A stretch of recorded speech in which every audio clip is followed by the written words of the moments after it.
Bendición de estar sirviendo a todos ustedes aquí, y esa es la razón por la que nos congregamos, ¿verdad? Y unos y otros, dice el libro de Hebreos, para estimular el amor y las buenas obras. Y si lo ves desde el punto de vista egocéntrico, dices, pues los otros tienen que amarme y darme buenas obras.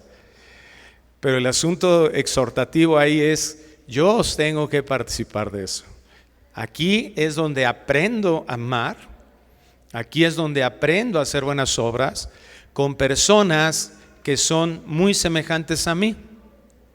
Pecadores, todavía que pueden fallar, traicionar, que cometen injusticias, que podemos cometer injusticias en contra de ellos y que recibimos también injusticias.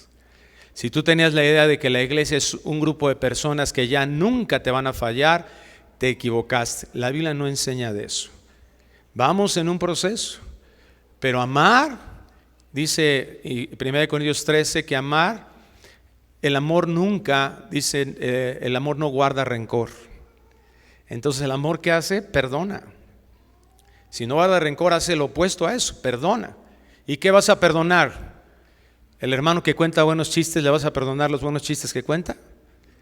¿Le vas a perdonar a la hermana que hace un mole delicioso? Ay, hermana, la perdono por este mole delicioso que me hace pecar. No, ¿verdad? ¿Qué le vas a perdonar al hermano? Pues cuando es grosero, cuando es hosco, cuando le prestaste dinero y no te paga el día que lo hiciste, etcétera, etcétera. Y todo eso potencialmente lo hacemos todos nosotros.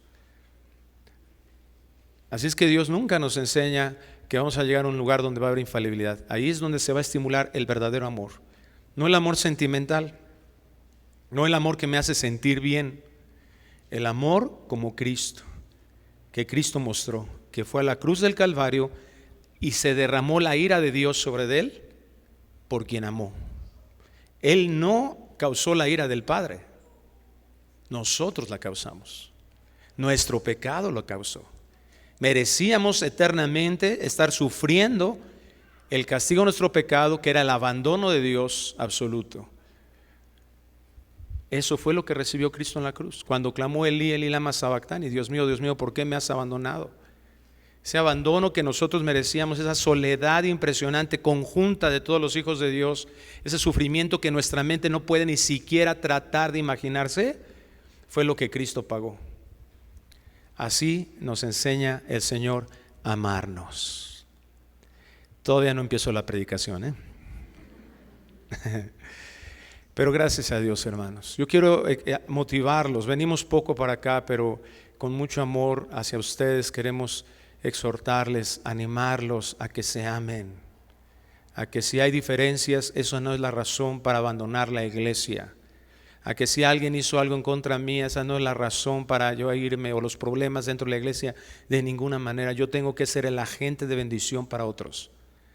Esa es la iglesia, ese es el amor verdadero, que a pesar de nosotros seguimos adelante, caminando hacia lo que Dios nos ha enseñado, hacia un destino eterno. Y en esto conocerán que son mis discípulos, en que os améis los unos a los otros. ¿Cuántos dicen amén? ¿De verdad está convencido? Entonces diga un amén convencido. Eso. Gracias a Dios. Muy bien, hermanos, pues amén. Es lo que tenemos que procurar todos nosotros. Y vamos trabajando en eso. Ahí nos perfeccionamos. Por eso estamos estudiando ahora, de acuerdo a la Escritura, la importancia que en cada una de las iglesias haya unidad. No va a haber unidad, al contrario, estamos con una carne dentro de nosotros, impulsada por un mundo que está promoviendo la individualidad. Y esto se ha metido justificadamente en la iglesia. Yo vengo, me siento un domingo aquí, ¿verdad? Ya que nadie se meta conmigo, ya. Eso no es lo que la Biblia enseña para los hijos de Dios. Si tú has nacido de nuevo, si has creído en Jesucristo como tu Señor y Salvador, si te has arrepentido de tu condición pasada de pecado y has pasado del reino de las tinieblas al reino de la luz admirable, entonces tu llamado definitivamente no es solamente a estar participando y creer que vienes como pararte a la gasolinera, te llenas del tanque y te vas a seguir viviendo tu vida como a ti te parezca. No, la idea que tiene Dios es que en conjunto como iglesia vayamos creciendo en el conocimiento del Señor. La individualización es la división, la neodivisión de la iglesia de nuestro tiempo. La individualización ya ahora a lo mejor no nos dividimos, ¿verdad? A ver, tú te vas para allá y yo me voy porque ya me voy con mis canicas porque a mí ya no me gusta cómo están aquí las cosas. No, hay una división perniciosa que ni de cuenta nos damos, en donde no dejamos que la iglesia sea lo que Dios quiere que sea. Una iglesia invasiva en donde nos exhortemos los unos a los otros, nos amonestemos los unos a los otros, nos animemos los unos a los otros, nos amemos los unos a los otros, nos besemos los unos a los otros. Y el hermano que voltea así, el hermano de acá dice que, bueno, eso dice la Biblia. Nos abracemos, nos estemos ahí, ¿verdad? Amonestemos, en fin, hay 14 cosas que el Nuevo Testamento habla de lo que tiene que suceder en la iglesia y que no hacemos porque estamos cómodos. Nos acomoda el hecho de decir, no, pues yo así estoy bien y con esto que tengo. No, hermano. A veces es un miedo en el que tenemos de que, ¿y qué tal si saben que yo pues, la semana pasada le grité a mi esposa? Bienvenido al club. No de los optimistas, de los pecadores en proceso. ¿Qué te vamos a decir? ¿Qué te voy a decir? ¿Quieres darte cuenta de un pecador? Velo aquí enfrente. Primera de Timoteo 1 lo decía Pablo, el de los pecadores es el primero. Hay una versión que dice de los pecadores el peor. Pero esa idea en la que creemos que nuestro logro, nuestro mérito alcanzar de santidad es yo caminando hacia, ¿verdad? Y hacia arriba, y entre más haga y allá la voy librando. Es una mentira terrible que el enemigo ha tenido en la mente de los cristianos. Cada día, dice el Señor, ¿quién es un discípulo de Cristo? El que quiera ser mi discípulo, tome su cruz, muera a sí mismo cada día. La carne sigue viva. La carne está ahí. Ahorita venía platicando con mi esposa, me compartía una frase del pastor John Piper y me decía eso. La carne resucita todos los días, por eso la tengo que latigar y matar todos los días. Por eso a veces creemos que una persona va súper bien y de repente ¡pum! Se cae. ¿Qué le pasó? Si va tan bien. Que no entendemos que el que quiera estar firme, mire que no caiga. Caminar en unidad es el objetivo de Dios. Y esta unidad muestra la gloria de Dios. En esta unidad se comienza unificándonos con la doctrina. Lo vimos hace 2 semanas. Gerson vino a compartirlo con ustedes. Y para lograrlo necesitamos nosotros tener un fundamento. Es decir, vamos a construir dicha doctrina en que se basa nuestra fe. Y ese lugar, ese fundamento es la Biblia. Por eso la semana pasada Pablo nos hablaba acerca de que la Biblia es la palabra de Dios. Podemos hacer esta afirmación categórica de que la Biblia es la palabra de Dios con muchos argumentos que hoy vamos a hablar. Ya Pablo nos dio algunos la semana pasada y hoy vamos a hablar de algunos otros, porque esto es lo que le da esa categoría a la Escritura. ¿Por qué otros libros no los consideramos como palabra de Dios, aunque ellos podrían decir que lo son? Por algo que distingue a la Biblia, muchas cosas que distinguen a la Biblia. Estuvimos hablando respecto, y hoy le vamos a dar continuidad, y voy a iniciar con este objetivo, leyéndoles un extracto de la Convención de Chicago en 1978. Es la convención que se reconoce en la iglesia cristiana como la última. A lo largo de la historia de la iglesia se han tenido que hacer estas convenciones, estas reuniones o concilios, también se les llamaban. Tú lo puedes ver ahí en libros de historia de la iglesia cristiana.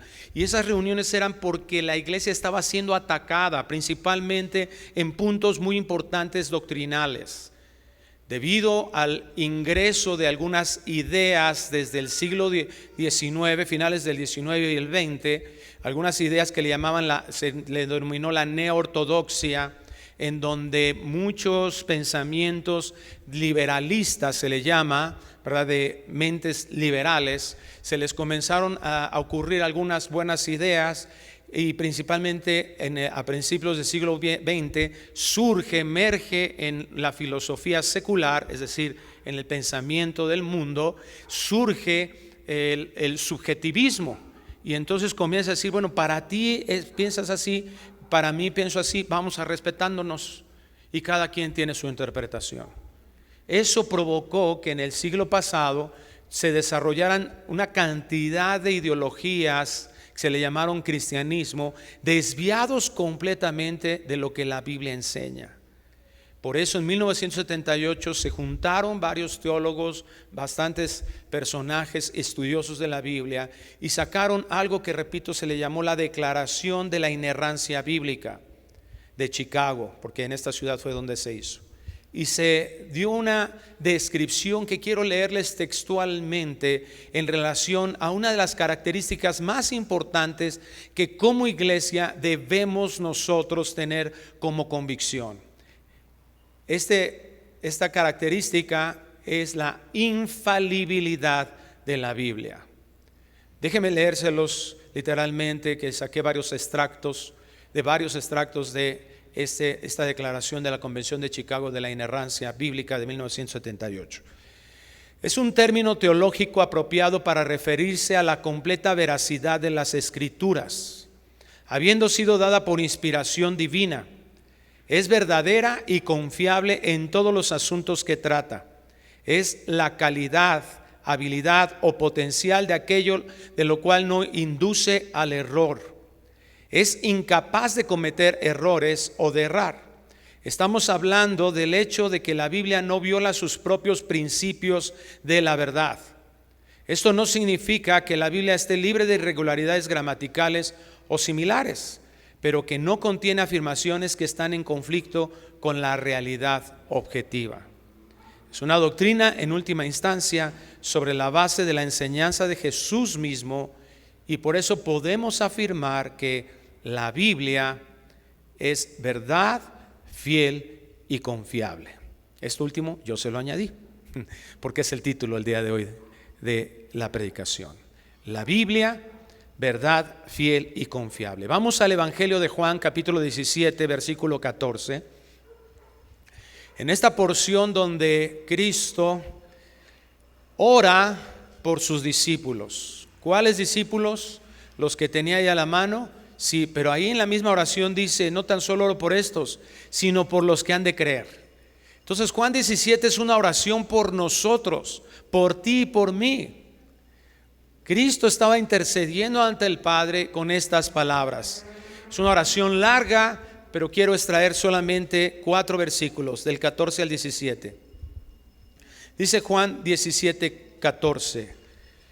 Yo les he dado tu palabra, y el mundo los aborreció, porque no son del mundo, como yo tampoco soy del mundo. No ruego que los quites del mundo, sino que los guardes del mal. No son del mundo, como tampoco yo soy del mundo. Santifícalos en tu verdad, tu palabra es verdad. ¿Puedes repetir conmigo el versículo 17 de Juan? 1, 2, 3. Santifícalos en tu verdad, tu palabra es verdad. Ahora le voy a suplicar que cierre sus ojos. Padre, nuevamente nos acercamos delante de ti para suplicarte que hables a nuestras vidas. Nadie de los que estamos aquí puede hacer que se cree una convicción en el corazón de verdad, de tu verdad. Que los conceptos que están ahí en tu palabra sean nuestros conceptos y los valoremos como verdad, como lo más importante en nuestras vidas. Es por eso que hoy vamos a hablar de estos temas. Permite que nuestro corazón pueda recibirlos, convencerse de que tu palabra es mucho más que una literatura. Gracias, Dios, por dejarnos tu palabra. Gracias por dejarnos la Biblia. Y ahora permite que podamos comprometernos todos los que estamos aquí en estudiarla como hijos tuyos, como personas que han sido redimidas y que ahora te amamos de tal manera que queremos conocerte, que anhelamos conocerte, y tú dejaste tu palabra para eso.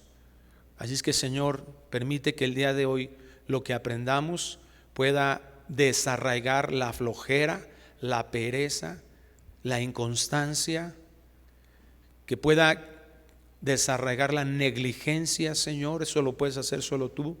Cambiar nuestro corazón para que seamos una iglesia estudiosa de la Biblia, y que esa Biblia no tan solo quede en nuestra mente, sino que la apliquemos en nuestro diario vivir, porque esto es mostrar tu gloria aquí en la tierra, y para eso existimos. Permite que esa razón de nuestra existencia sea una realidad. Te lo pedimos en el nombre precioso de Cristo Jesús, y la iglesia decimos amén. Cristo lo acaba de decir, que Dios nos dejó, y este es solamente un ejemplo de todas las porciones donde Cristo se refiere a la Escritura, a la Biblia. Dios nos dejó la Biblia, Dios nos dejó su palabra, y en ella vemos el ejemplo de la vida de Cristo, con el objetivo de que nosotros vivamos como Él vivió. La Biblia, y solo la Biblia, es la palabra de Dios. Lo voy a repetir nuevamente, porque esto es lo más importante que vamos a estar viendo el día de hoy. La Biblia, y solo la Biblia, es la palabra de Dios.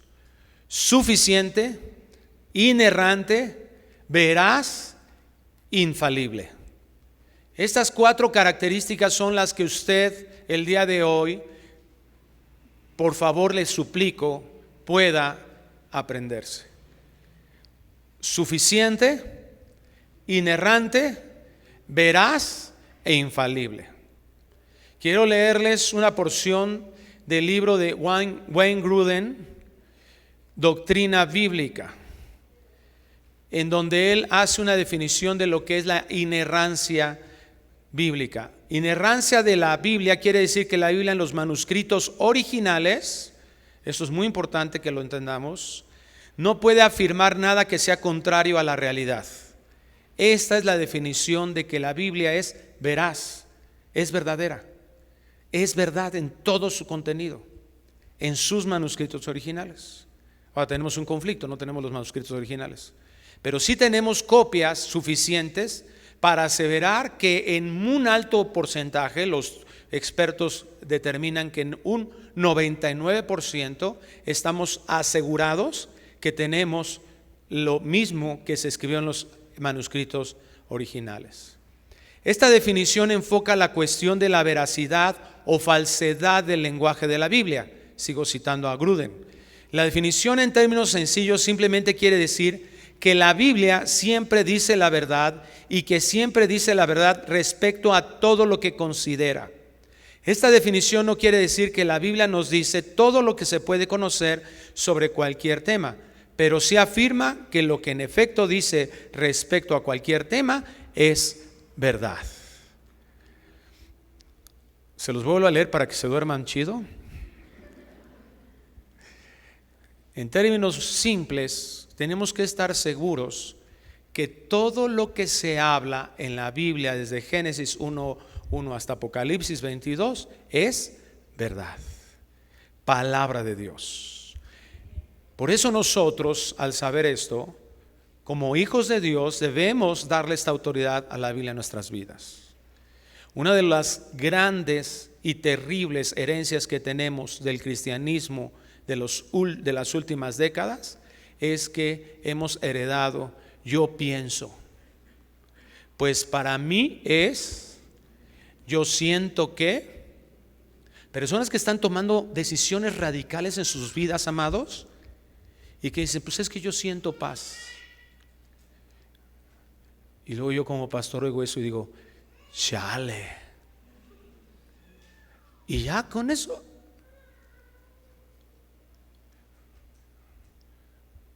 yo me siento bien. ¿De verdad no te interesa lo que Dios dice al respecto? Si tú estás en un proceso de no mucha cercanía en Dios, ¿qué te va a mover tu pecado? Ni modo que te sientas intranquilo si ya estás acostumbrándote a Él. Esa no es una razón. Estamos rodeados de una corriente en donde se busca la comodidad filosófica del mundo, en donde se busca la comodidad, en donde se busca el estar bien, en donde se busca el entretenimiento. Por eso cuesta tanto un concierto de esos artistas tan famosos. Por eso se acabaron tan pronto los boletos para volver a ir a ver a Luis Miguel. 430 y tantos mil, un amigo me dijo, de lugares adelante de él para conseguir un boleto. ¿Por qué? Porque nos venden eso, porque estamos acostumbrados a eso, porque si yo me siento bien es suficiente. Y no nos engañemos. Tenemos que ser confrontados con la Biblia. Yo no te estoy diciendo que tu vida tiene que ser un proceso de intranquilidad, de incertidumbre, y entre más mal te sientas entonces más espiritual vas a ser. No, sino a qué nos hemos acostumbrado y que no le hemos dado este peso a la Biblia como para que sea la guía de nuestras vidas, la vida de nuestras decisiones, la vida de nuestros consejos. He visto a cristianos que dan consejos de este tipo. No, si tienes razón, ese marido que tienes, manda la bola. Yo que tú ya desde cuándo, mano. Yo no sé cómo has aguantado tanto. Y además la Biblia dice que ayúdate que yo te ayudaré.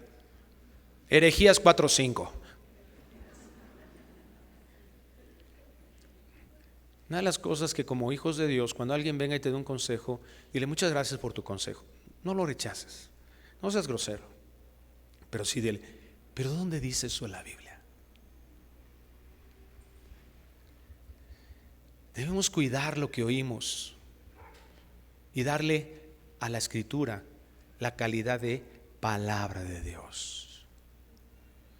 No son del mundo, dijo Jesús. Versículo 16 de Juan 17, como tampoco yo soy del mundo, santifícalos en tu verdad, tu palabra es verdad. La correcta doctrina en el corazón de un sincero hijo de Dios es lo que va a dar fruto de justicia en su vida. Dios no quiere solamente disciplinarnos por el hecho de que hicimos algo mal. ¡Ay, hiciste algo mal! ¡Órale! Ahí te va el castigo por bruto. ¿Para qué haces eso? Como la abuelita regañona, ¿no? De que, ¿cuál fue? ¿Qué mano fue? Ahora, no.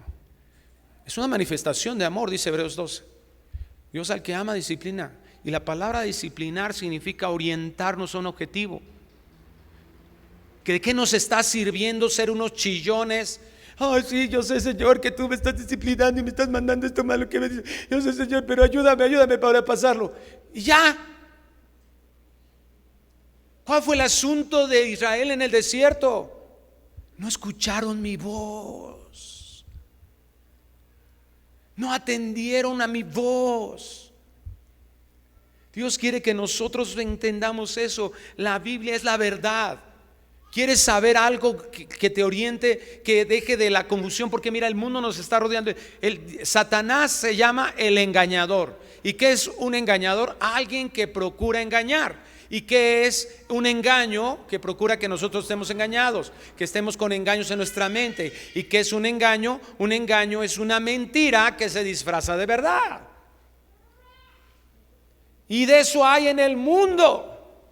Y de eso está abastecida nuestra cabezota, pero así. Por eso necesitamos es renovar nuestro entendimiento, arrepentimiento, renovación de nuestra mente, confesión de pecados, dice primera de Juan 1:9, que en esencia es lo mismo, homologueo, mismo pensamiento, metanoia, cambio de valor de tu pensamiento, renovación de tu pensamiento, dice Romanos 12:2.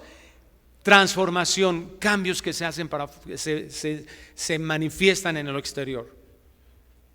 El problema está en nuestra mente. 2 Corintios 10:5: las armas de vuestra milicia no son carnales, sino poderosas en Dios para derribar fortalezas. Y cuando hablamos de fortalezas nos han enseñado demonios. No, ahí no está hablando de demonios. Efesios 6 sí, ahí está hablando de argumentos que se oponen al conocimiento de Dios. Lo que está aquí en la cabeza. No puedes decir que tú piensas piadosamente si no actúas piadosamente. Esa es la importancia de venir a la Biblia y de considerarla verdad. Esto es lo que corresponde a la realidad. La correcta doctrina en el corazón, por eso cambia la vida de un hijo de Dios. Efesios capítulo 4 versículo 15: sino que siguiendo la verdad en amor, crezcamos en todo en aquel que es la cabeza, esto es Cristo. Nueva Traducción Viviente dice: en cambio, hablaremos la verdad con amor, y así creceremos en todo sentido hasta parecernos más y más a Cristo, quien es la cabeza de su cuerpo, que es la iglesia. Entonces el asunto trascendente se vuelve vivir como Cristo, de ser distinguidos por la santidad de Cristo. ¿Y cómo lo hacemos aquí? Hablando la verdad. Ya no dando un consejo de tu psicólogo favorito. Ya no dando el consejo que viste en Ventaneando, ahí en tu revista famosa, en Hola. Ay, es que a tal le pasó. Estamos rodeados en un ambiente, estamos en un ambiente en donde ya la autoridad ya no tiene sentido. Ya no se le da autoridad a nada, ¿te das cuenta? Ya alguien dice algo ahí en el Face. Ay, ¿qué crees, manita? Si te echas un té de tila, se te va a arreglar el cáncer. Lo vi ahí en un reel. Ahí lo tengo guardado, luego te lo mando, mija. No, pero si le pones limón. Y luego la otra tía por allá: no, pero si le pones mielecita. Ya todo mundo tiene los remedios para todas las cosas. Siempre van a tener un consejo: no, mijita, yo sé lo que se siente, ¿verdad? Tornar a tu novio. Ay, pues búscate un clavo, saca otro clavo, mija.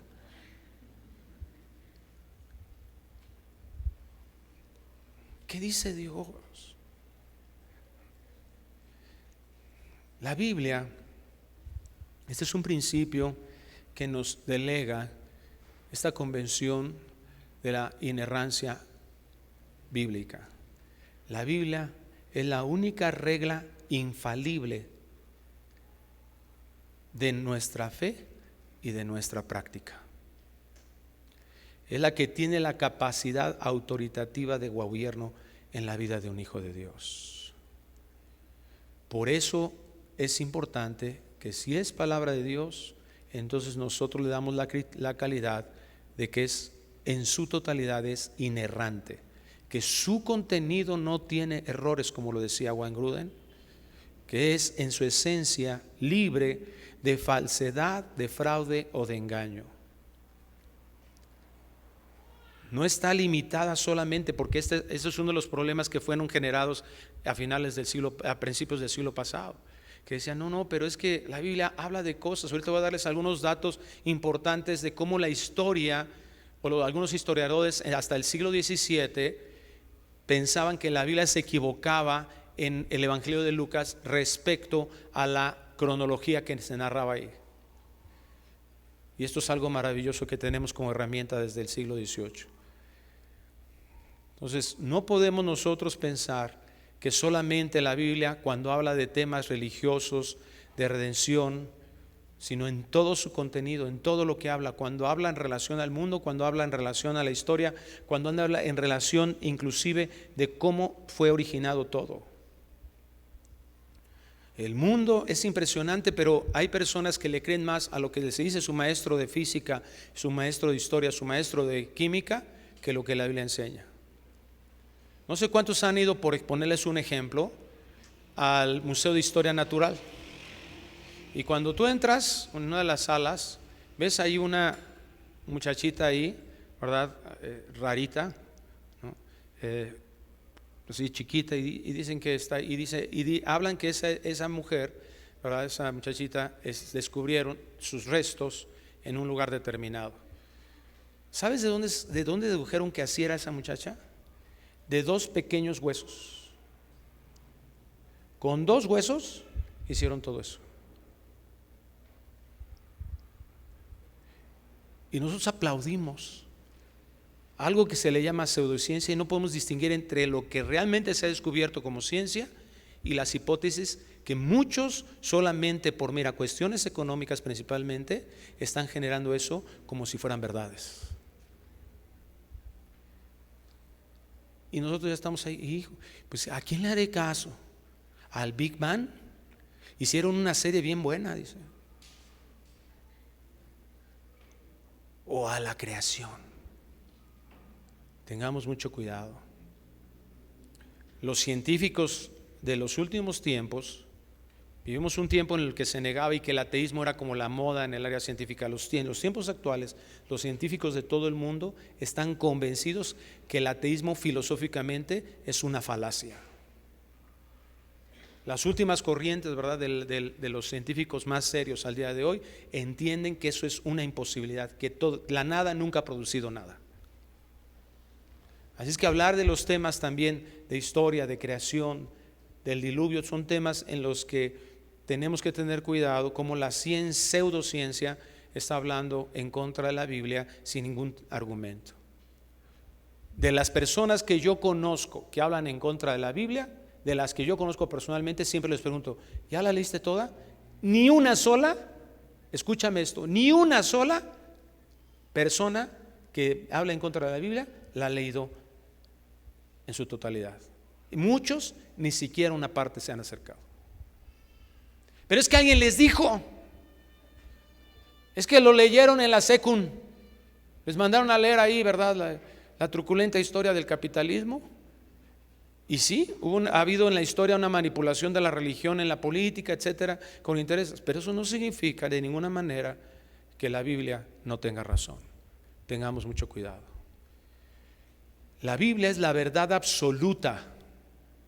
En este tiempo en el que vivimos, donde todas las verdades, las propuestas de verdades son relativas, en donde todo el mundo dice, bueno, para ti es eso, para mí es otra cosa.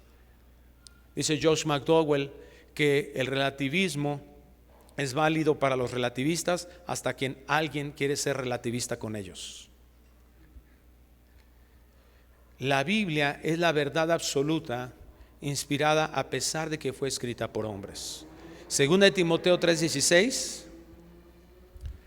Rápidamente vamos a mencionar esto, la importancia, porque esto es lo que le da esa calidad de ser infalible y ser inerrante. Estas palabras infalible e inerrante tienen una parte en común, pero no es exactamente lo mismo. Toda la escritura, 2 Timoteo 3:16, toda la escritura es inspirada por Dios y útil para enseñar, para redarguir, para corregir, para instruir en justicia, a fin de que el hombre de Dios sea perfecto, enteramente preparado para toda buena obra. Entonces ya vimos lo que es la inspiración, ¿verdad? La palabra inspirar significa, de hecho sería mejor dicho, la exhalación de la escritura, toda la escritura es exhalada por Dios, ¿sí? Inspirada quiere decir que la palabra en su original es que salió de la boca de Dios.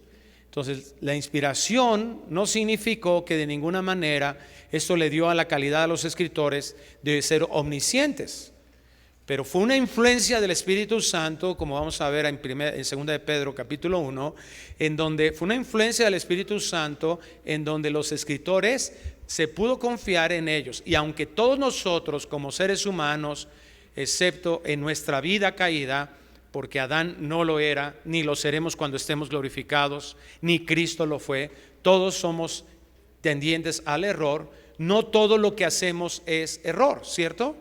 Acertamos en muchas cosas. Entonces Dios usa esa parte en la parte humana en la que no se equivocaron, porque muchos piensan es que la Biblia, como fue hecha por hombres, entonces eso necesariamente tiene errores. Y lo que afirmamos es no. porque la inspiración hizo precisamente que los autores fueran movidos por el Espíritu Santo a hablar y a escribir sin distorsión o falsedad. Eso es inspiración. Que ellos no fueron falsos, engañosos ni fraudulentos en lo que comunicaron. Entonces, con la inspiración, si a veces sin inspiración podemos no cometer errores, cuanto más si estamos bajo la influencia del Espíritu Santo, eso fue posible. Entonces no podemos nosotros aceptar ese tipo de argumentos, debemos de cuidar mucho y de entenderlos. Entonces los manuscritos nos transmiten la completa verdad vital de los originales, como mencioné hace un momento. En Juan 8:28, esta fue la afirmación de Cristo en todo lo que habló respecto a la Biblia. Les dijo pues Jesús: cuando hayáis levantado al Hijo del Hombre, entonces conoceréis que yo soy, y que nada hago por mí mismo. Escucha esto, sino que según me enseñó el Padre, así hablo. Es decir, Cristo está hablando de la palabra de Dios hablándole, y que esto es lo que Él enseña. Porque Él me envió, conmigo está, no me ha dejado solo el Padre, porque yo hago siempre lo que le agrada. Jesús le dijo, ¿verdad? Jesús dijo estas palabras, fue el objetivo de Cristo. ¿Qué dijo Jesús en Juan 14:6? La mayoría de nosotros no los conocemos. Yo soy el camino y la verdad y la vida. Nadie viene al Padre sino por mí. Entonces Jesús, ¿verdad?, habla que Él es la encarnación de la verdad. Jesús todo el tiempo habló la verdad y se refiere en su verdad, en lo que Él siempre promovió como verdad, en su boca siempre hubo verdad. Respecto a toda la Escritura, dijo que también era la verdad, en todas sus partes. Entonces tenemos nosotros que entender eso, y hay muchos puntos finos filosóficos que no quiero que nos desgastemos demasiado, porque necesitaríamos varias clases al respecto.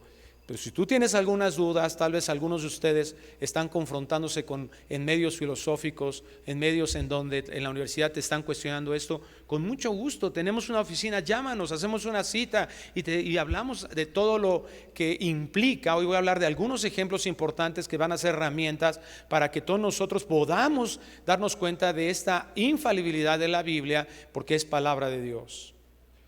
Pero con mucho gusto te damos todas las fuentes, y hay muchos recursos que podemos nosotros tener para tener una convicción al respecto. Entonces Cristo no enseñó nunca nada falso, todo fue verdad, y afirmó que la Biblia, la Escritura, la palabra de Dios.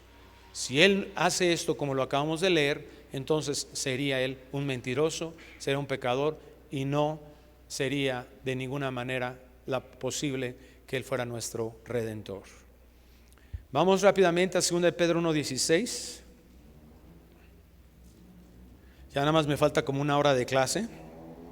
Espero que tengan tiempo y hayan desayunado, estén fortalecidos. Y si ven por ahí algún hermano, mira, aquí ya me dijo, luego lo reaccionó aquí la hermanita, nada más tienes 10 minutos, no te hagas. Dice 2 de Pedro 1:16, porque no os hemos dado a conocer el poder y la venida de nuestro Señor Jesucristo, siguiendo fábulas artificiosas, sino como habiendo visto con nuestros propios ojos su majestad. ¿Qué le dio? Una de las cosas que le dio calidad a la Biblia de ser palabra de Dios, que le dio calidad y fiabilidad al escrito bíblico, es que se ha comprobado por varios medios posibles. Número uno, las narraciones cumplen con la comprobación histórica de un método legal. Este es el método que se utiliza para cualquier tipo de comprobación histórica. El método, ¿cómo dije? Hay algunos ya se están durmiendo, ¿verdad? Apréndase estos términos para cuando venga alguien y le cuestione, a ver, espérame tantito, es que a ver, ¿cómo podemos comprobar que la Biblia realmente sucedió? ¿Cómo puedes comprobar que hace 2 siglos hubo una guerra de independencia? ¿La viviste? ¿Hay algún sobreviviente al respecto? Entonces hay que negar que hubo una guerra de independencia. No, se comprueba, todo hecho histórico se comprueba con un método que se llama legal. Número uno, porque se analizan los escritos que hay al respecto. Los acontecimientos de entrada tienen un sentido lógico, tienen un sentido cronológico y tienen referencias geográficas. ¿Qué me dirías si yo les dijera, qué crees, hermano?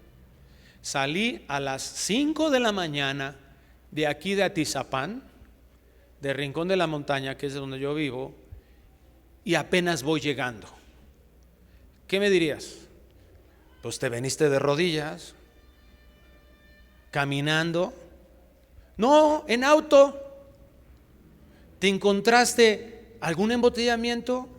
¿Un maratón? No, libre. Ah, caray, 5 de la mañana, 11 de la mañana, son 6 horas. Nadie tarda eso. ¿Me estoy explicando? O si te dijera, ¿sabes qué? De aquí a Tizapán hago 3 minutos. ¿Qué me dirías? Es absurdo. Ni en helicóptero haces eso, hermano. ¿Te das cuenta? Las narraciones que yo puedo certificar de acuerdo a su propio contenido. ¿Qué dicen? Y aun cuando hay narraciones que le llamamos sobrenaturales, hay implicaciones en las cuales podemos hacer una comprobación de verdad si nosotros vemos que es Dios el que está obrando fuera de lo natural y tiene el poder para hacerlo. O sea, la lógica no está basada solamente en lo que yo pienso o en lo que yo puedo hacer. Sería una conclusión del tipo en la que diga, ¿sabes qué? Yo dibujo feo, soy un ser humano, todo el mundo dibuja feo, todo ser humano dibuja feo. Esa es mi conclusión. ¿Te das cuenta? ¿Me estoy explicando? Entonces tenemos que tener cuidado. ¿Por qué? Porque, a ver, por eso una de las cosas más importantes con alguien que te pueda decir, no, es que yo dudo que la Biblia realmente sea verdad, que la Biblia sea la palabra de Dios. ¿Ya la leíste? No, pues no. Entonces, ¿cómo puedes afirmar algo que no sabes? Que ni siquiera tienes relación con ella. Es que me dijeron. Ese es el problema más grande que existe entre los conflictos humanos. Ese es el problema más grande que existe entre los conflictos entre iglesias. Es que yo creo que el hermano le vi cara como que, ¿ya hablaste con él? No. Pero es que un día lo vi, lo saludé y me hizo cara fea. ¿Y cómo sabes que no le estaba dando un retortijón al hermano? Habla con él. Ven a la Biblia, deja de que Dios te diga. Tienen sentido, hay una unidad interna y una consistencia que brota de la naturaleza de la verdad de Dios. Hay una congruencia impresionante, y aun cuando nosotros podemos ver que hay algunos problemas de congruencia dentro de la Biblia, déjame decirte que en los últimos estudios, en el último siglo, esos problemas se han resuelto de manera satisfactoria y tenemos algunos otros pendientes. Pero si tú analizas la cantidad de información que existe en estos 66 libros respecto a esos conflictos, son menores. Y que además de todo tenemos conflictos que se están descubriendo que pueden ser más de traducciones o más de cosas por el estilo que de lo que realmente existen. Hay un libro que yo quiero recomendarles si tú estás interesado en profundizar en esto y te gusta, ¿verdad? Evidencia que exige un veredicto. Y te va a hablar de todo eso. Y te va a comprobar cómo no podremos darle ninguna manera calidad de inerrante, errante a la Biblia.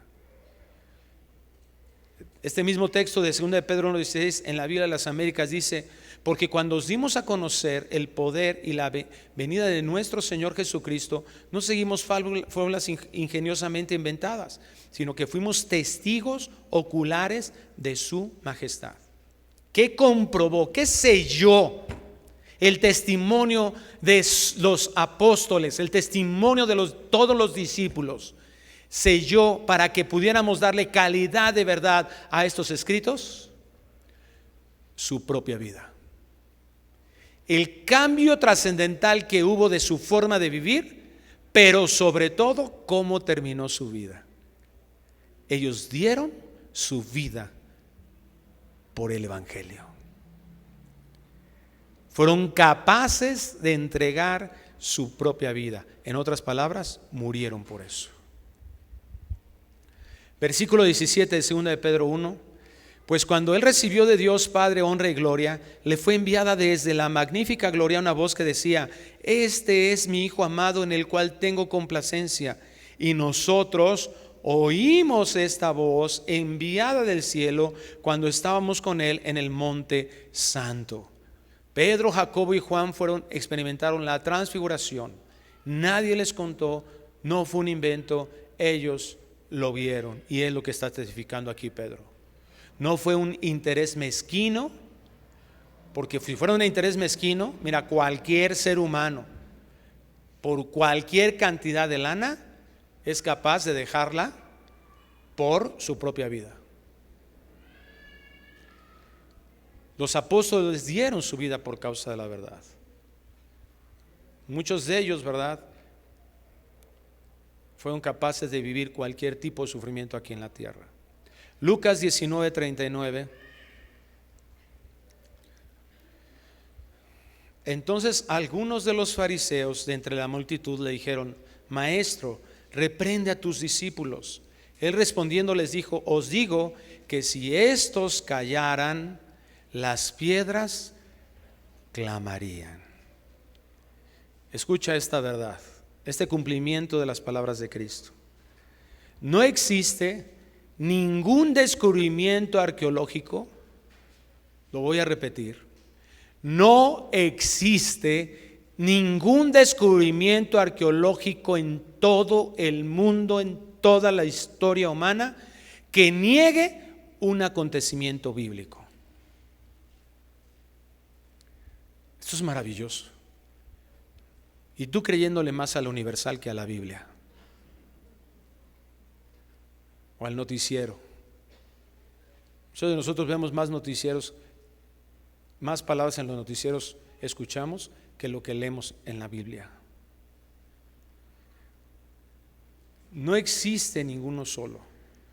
Fíjate, se cuestionaban las referencias cronológicas y geográficas de Lucas, pero en el siglo XIX y en el siglo XX, Sir William Mitchell Ramsay descubrió evidencia arqueológica.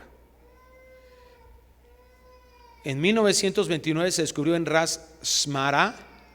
En 1935 se descubrieron las tablillas de Mari, en esa década las de Nusi. El descubrimiento de Ebla se le llama también. Y todo esto son las piedras que dijo Cristo que clamarían. ¿Cuál es el clamor de las piedras?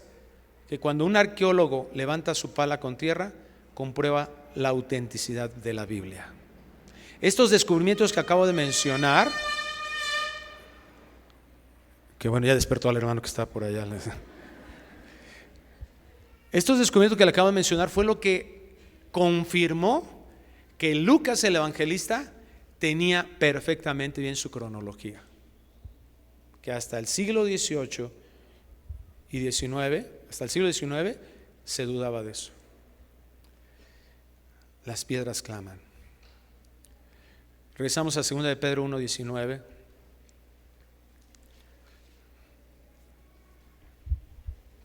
Tenemos también la palabra profética más segura, a la cual hacéis bien en estar atentos, como a una antorcha que alumbra en lugar oscuro hasta que el día esclarezca y el lucero de la mañana salga en vuestros corazones. El pecado, hermanos, entró por un problema doctrinal. ¿Cómo no deberíamos tener sumo cuidado en esto? La Biblia tiene que ser nuestro fundamento. Pablo le decía a Timoteo: ten cuidado de ti mismo y de la doctrina. Dios nos salva de la muerte eterna y de caer en engaños de falsas enseñanzas. Tenemos que ser mucho más diligentes, hermanos, en el estudio de la Biblia, porque eso nos va a permitir distinguir esas sutilezas de aquellos que nos desvían de la palabra de Dios o de las verdades divinas. Y termino leyendo 2 de Pedro 1:20 y 21, que dice: entendiendo primero esto, que ninguna profecía de la Escritura es de interpretación privada, porque nunca la profecía fue traída por voluntad humana, sino que los santos hombres de Dios hablaron siendo inspirados por el Espíritu Santo. El Espíritu Santo da testimonio de las Escrituras y nos asegura a nosotros creyentes de su veracidad. Este testimonio no obra, ¿verdad?, de manera aislada, el testimonio del Espíritu Santo, porque estamos viendo también, según algunos moveres del Espíritu, personas que se levantan diciendo que es profecía de Dios, diciendo una cantidad, perdón que lo exprese así, pero de guarradas, y que muchas de ellas son contradictorias a lo que la Biblia dice. Si es un mover del Espíritu, nunca va a negar lo que la Biblia dice. Tenemos un método para entender la Biblia, para interpretarla. Y es el mismo método que se utiliza para cualquier otro tipo de escrito antiguo, y queremos nosotros entender qué significa lo que se escribió en un idioma, en otro idioma o en un idioma antiguo. Es el método exegético gramatical histórico.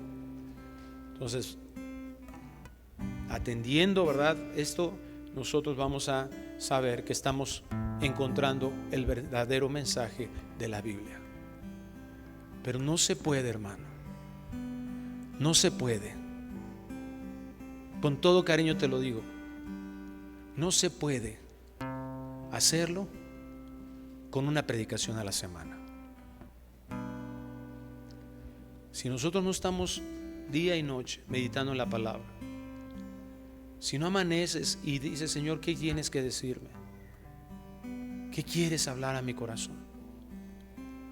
George Mueller decía estas palabras, el pastor de los huérfanos. Él tuvo miles de huérfanos en sus orfanatorios y él nunca pidió un donativo. Cada vez que veía una necesidad, se subía a su recámara, a su oficina, doblaba sus rodillas y le pedía a Dios, y Dios siempre proveyó para estos huérfanos. Él dijo estas palabras: si cada mañana yo no me levanto y mi corazón es satisfecho completamente en la presencia de Dios, voy a salir al mundo a buscar que cualquier cosa o cualquier persona lo satisfaga. ¿Por qué tenemos familias con tantos problemas? ¿Por qué no hacemos lo que George Mueller hacía? Porque yo me levanto y no estoy satisfecho en Dios, y no estoy escuchando su voz para guiarme, y no alimenta mi espíritu. Y en la primera que me haga mi esposa, brother, porque es así, desgraciada pecadora, voy a amanecer, ¿verdad?, hambriento de reconocimiento. Y si no hay alguien que me diga: qué bonita te ves, entonces mi día no va a tener sentido. ¿Sabes qué es lo peor de eso? Que va a llegar el diablo a través de alguien que no es tu esposo y te va a decir: qué bonita te ves, y va a decir: bendición de Jehová. Alguien sí me lo dijo, Dios lo mandó.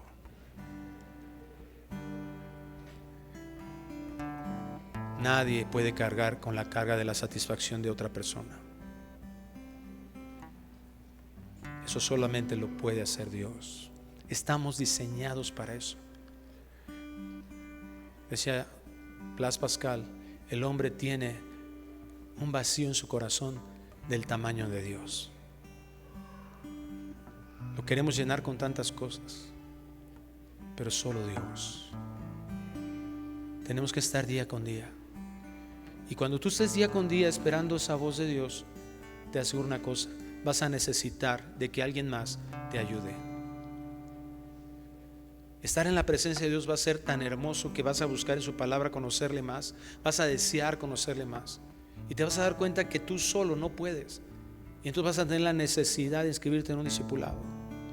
Vas a tener la necesidad de acercarte con alguien y te diga: no entiendo esto, como el etíope. Porque es aquí en la iglesia, en la comunidad, con los que van caminando más maduros. Gálatas 6 nos enseña eso, que debemos de hacer. ¿Qué debemos de hacer con el pecador? ¿Retirarlo, darle de patadas y que nunca se vuelva a parar en la iglesia? No, dice que debemos de buscar los más maduros, restaurarle. ¿De qué sirve que conozcas un montón de teología, un montón de Biblia, para que se te infle la cabeza? Solo el conocimiento, lo único que va a provocar, ¿sabes qué es? Inflarte la cabeza y tus pies se van a despegar del piso. Y entonces vas a ver a todos de arriba hacia abajo. No puede ser, mira, yo sé. Yo sé. Mira, es como que se le salió mi rey aquel ahí, el grosero. Ay, aquella tiene facha de bruja, ¿sabes qué? Hechicera.